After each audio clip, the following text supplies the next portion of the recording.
Louisians. Today we're here with Andrej Spasovski, who's going to tell us about living abroad and changing school systems. So first, introduce yourself, tell us a little bit about your background and educational journey. Hello, I'm Andrej Spasovski. I was born here in Macedonia. However, at 7 years old, I moved to Abu Dhabi and I spent the majority of my life abroad in a few different countries. And just recently, I returned to Macedonia to complete my high school education and to participate in the IB program at school. So what was the education system like in the country that you lived in, and how did it differ from Macedonia's? While I was abroad, I was in a few different schools with a few different school systems. For example, I was briefly with the British school system in one of my schools, and also one of my schools had the Canadian school system. So, of course, I saw how the various different school systems work. And my last year before I returned to Macedonia, I was actually in an IB school. Before enrolling in the IBDP program, I completed the last year of MYP, so I got a little bit of a taste of what IB would have had to offer. So regarding any potential differences, there was in terms of the workload. There's a massive difference in terms of the workload. From what I've heard and from because I have friends in public schools, they study a lot more subjects than we did, and their workload is just huge. During my time abroad, we didn't have that type of workload. I mean, in the British school, we regularly had homework, but that was early on. That was when I was around 8, 9, 10 years old. So I don't recall much regarding that. Also, while I was abroad in Abu Dhabi, particularly, I was sometime in a Canadian school, and eventually got the opportunity to actually move to Canada. So I got to see what it's like over there. Both of those school systems were they were similar because the Canadian school in Abu Dhabi was more private, similar to our school. But in Canada, I was in a public school. While they had several differences, the workload there is much less than, say, the Macedonian school system or even the British school system. And of course, when I went to the IB school before coming back to Macedonia, we got much more workload, and it took some time to adapt.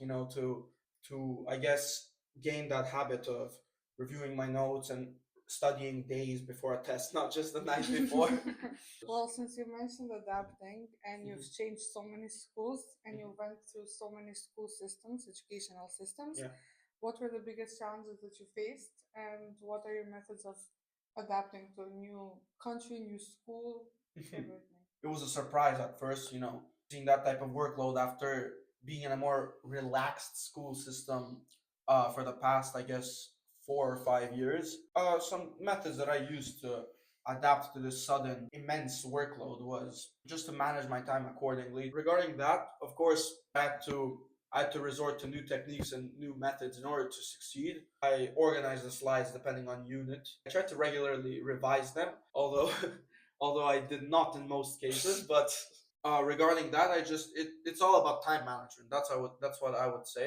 I think we covered this in the video with Petar Miloševski with Pero, and I think that time management is like the biggest thing that you need to kind of master in order for you to be able to succeed in whatever kind of workload you have. Yeah, So for sure. just to clarify, which subjects do you have in the IB right now?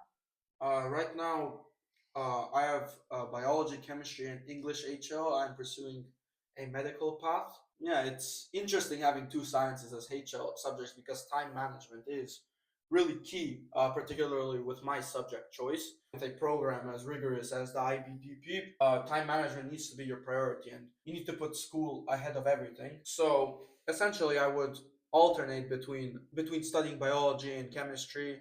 Regarding the studying itself, I would like if there was a specific concept that I somehow knew would be on the test, or just a specific concept that I felt like I needed to know, like a process, like the process of mitosis, for example. Oof. Or Sorry. yeah, no, exactly. Because biology, at least in IB, I feel, is mostly about memorization. There are several parts of the syllabus that you essentially need to know almost intimately, as if you don't. It's over. Yeah. I have a question for Sarah relating to this topic. Since you take HL physics, how would you like to comment on the process of time management in order to survive? Because it's, at least in our school, one of the hardest sciences that like everyone complains about. not to take away from HL biology and chemistry, but Yeah, of course. specifically for HL physics, how do you feel like time management plays a role in like your grades and success and preparation now for the mocks?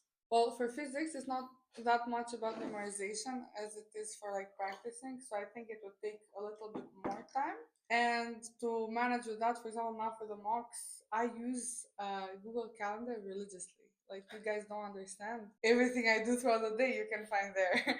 So what I did is just put every unit. So for example, we have topic A, B, C, and D. So every day I have topic 8.1, 1 hour, and then A2, A3, A4, and then past papers for the whole topic. I think that helps me manage my time better because I know what I'm doing every day, and I have like less stress because I know that I'm gonna get it done no matter what. If it's on the calendar, it's getting done. So that's my tip for time management.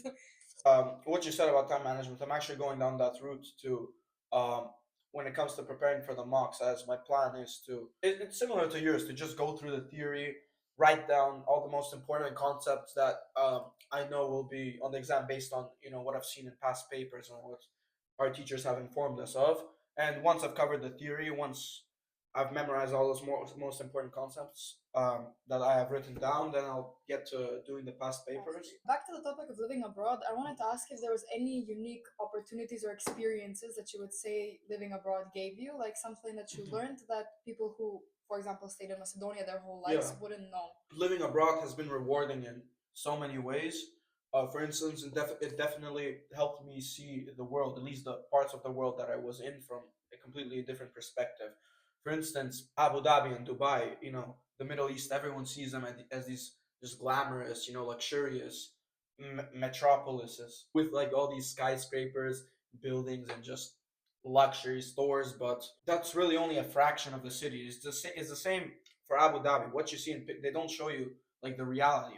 For instance, the city center, it's nothing like in the photos. It's of course there are some skyscrapers, glass skyscrapers here and there, but about like academically, what benefits do you think you got from living abroad and like traveling so much and being able to experience different educational systems? This opportunity that I got to experience all these different school systems, these different educational systems, I would say that it was beneficial for me when it comes to the IB, because I feel that the accumulation of all these different experiences in these different school systems was just slowly building up to the hardest one.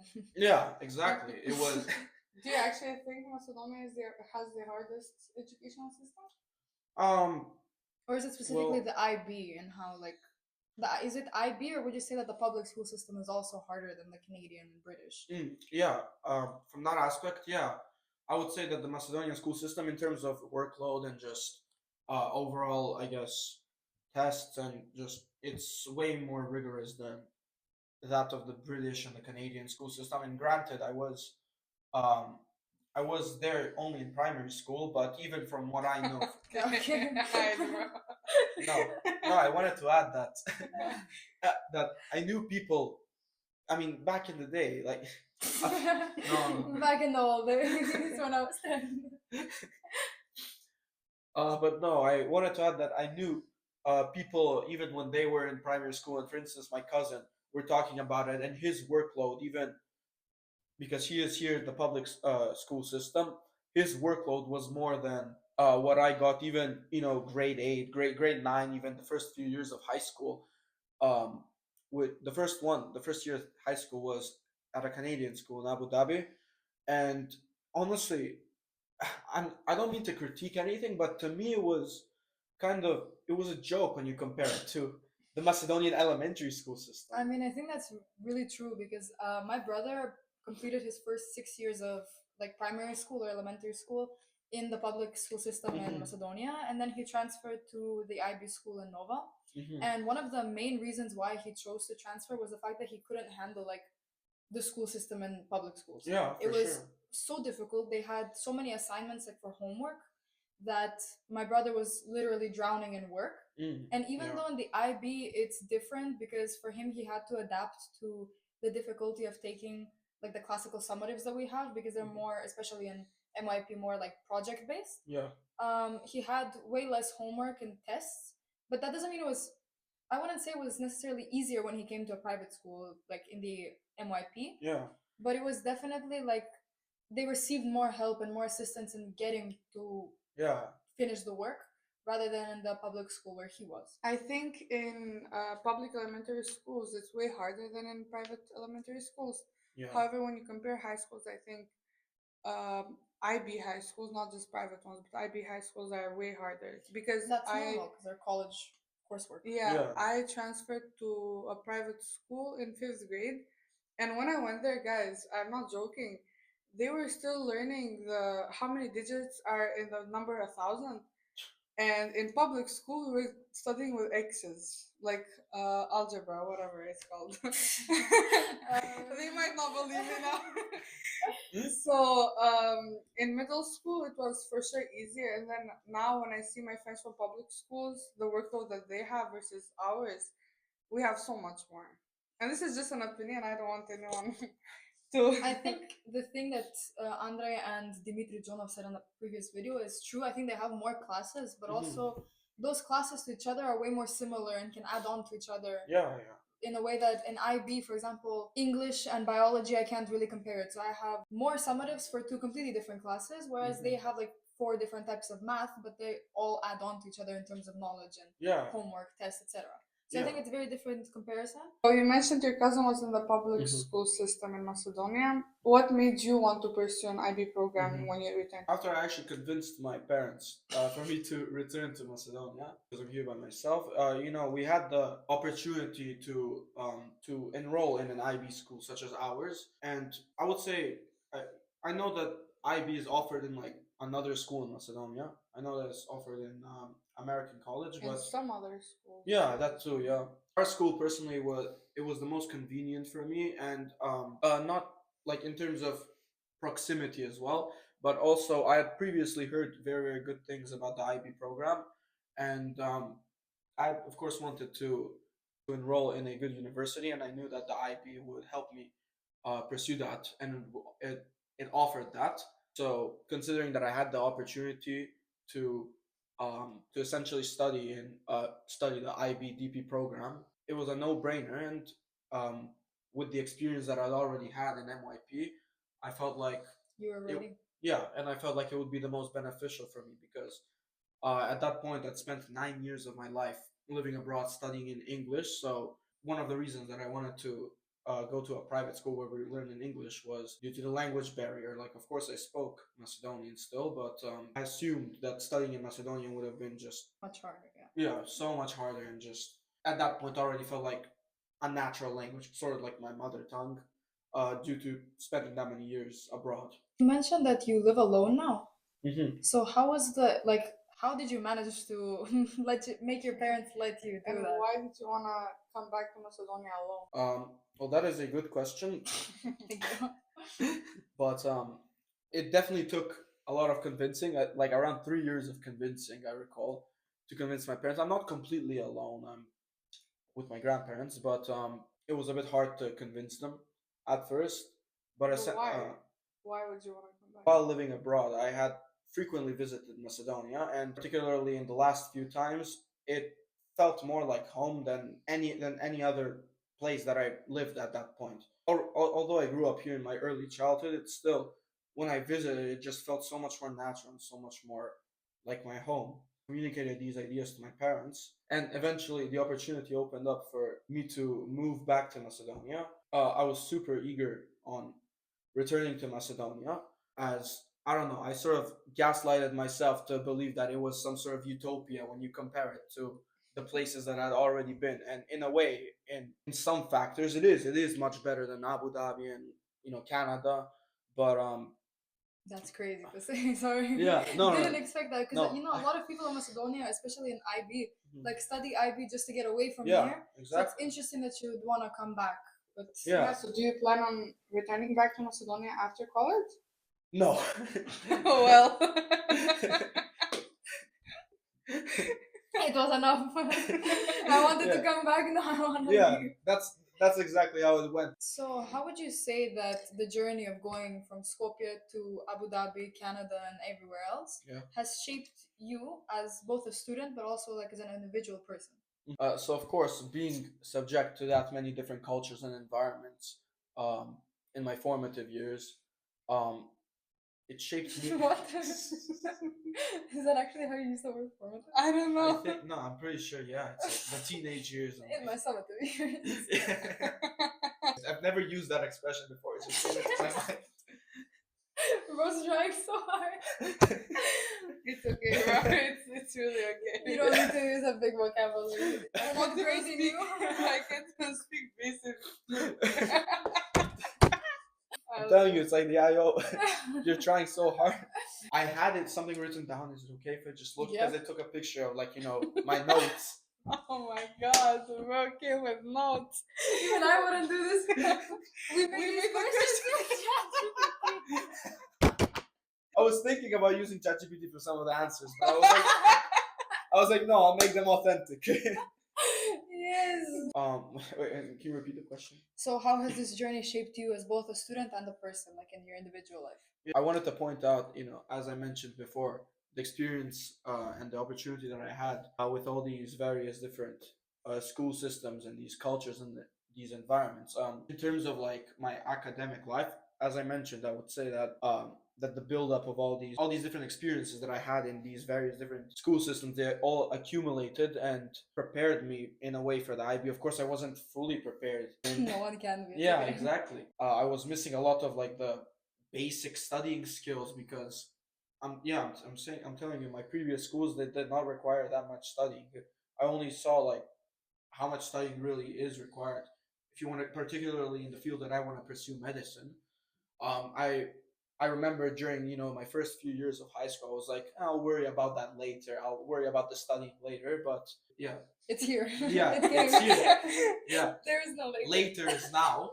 So now is really the time where I'm having to prioritize all this studying, and where I'm having to manage it. So I would say that all my past experiences just combined, and they allowed me to uh, I would say that they're the only reason that, and the 1 year I had in MYP, I would say they're the only reason that I didn't fail IB in the first few months. So, for the last question, what advice would you give to students who are moving between countries and educational systems, especially those who are going into IB?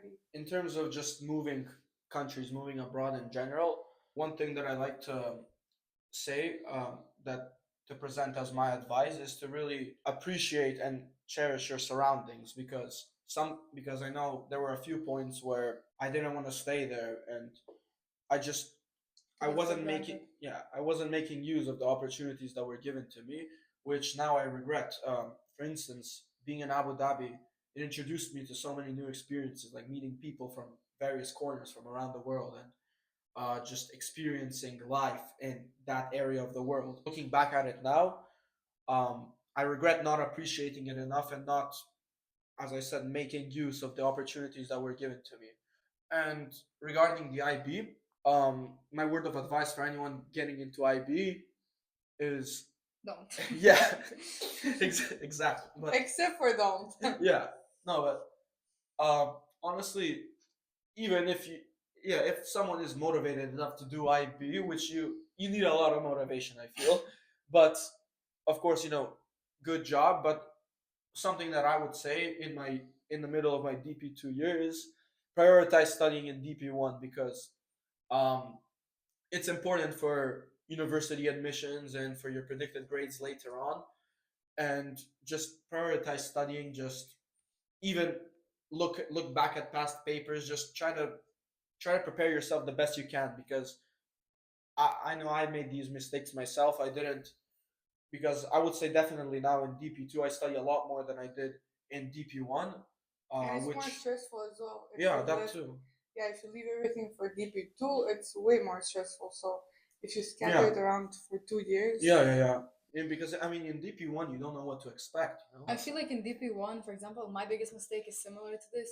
Like, everyone told me, I'll do your internal assessments early, do them in DP1 or over summer, and I said it's fine because we're gonna get to work on them in class. Yeah. But then you have so many other summatives. You have Yeah. mocks twice in the year, like in the beginning for predicted grades, and then Yeah. second time around February.